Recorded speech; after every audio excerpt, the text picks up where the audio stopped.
Հաճիկով, իմ ձերով փակցնենք։ Պոլիտեխնիկում դոկտոր պրոֆեսոր եմ կամպյուտերների եւ տղես մահացել է 20 օր առաջ պոլիտեխնիկի ռեկտորի դատական բոլոր համակարգերից սխալ որոշումներով։ Սխալ որոշումներ։ Ինչն է եղել բա պատճառը։ Պատճառը ոչ մի բան։ Հա ինչ կապ ունի ռեկտորը մահվան։ Ռեկտորը որտեղ սխալ հրաման ատվել։ Ինչ թեմայով։ Իրան ազատելու։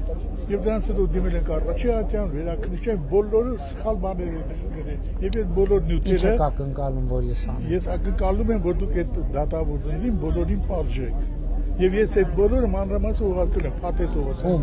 ձեր անունով, որ անպայման դուք զբաղվեք։ Ես Մանուկյան Հայկն եմ։ Պարոն Մանուկյան, մի խնդրանք էլի, փաթեթով չէ։ Ճիշտ կլինի կես էջով ամբողջ պատմություն նկարագրեք, այդ փաթեթները հետո մենք կհավատանների վճիրները ուղարկել որ բան լինի։ Ինչքան փաթեթը մեծ լինի, ուզում եք անձամբ ես կարդամ, չէ՞։ Ուզում եմ անձամբ դուք կարդաք։ Խնդրում եմ կարճ լինի, որ ես կարդամ պատմությունը հասկանամ, արդեն ում որ ինչ հանձնարարություն պետքա կտամ։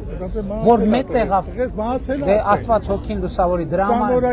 Դե դրա համար եմ ասում։ Վճարաբեկը որոշումը կայացեց, հետո տղես մահացավ։ 3 տարի սպասում է։ Դե դրա համար եմ ցավում եմ շատ, Աստված հոգին լուսավորի։ Դրա համար եմ ասում, ինձնից ինչ եք ակնկալում, որ ես ինչ անեմ։ Ես ակնկալում եմ դատական process-ին բոլորին վերացնել։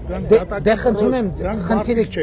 կես էջի մեջ գրեք, ուղարկեք ինձ։ Ուղարկեմ անունները բոլոր դատավորների։ Շատ չէ, որովհետև մեծ փաթեթ է, ինձ համար դժվար է այդքան մեծ փաթեթն է։ Էլեկտրոնային փոստով որ ուղարկեք։ Դե տենց ինձ ավելի դժվար է հասնում, որովհետև տենց արդեն գրում եմ բաժանում։ Շնորհակալություն։ Ես եմ ցավակցում եմ ձեզ։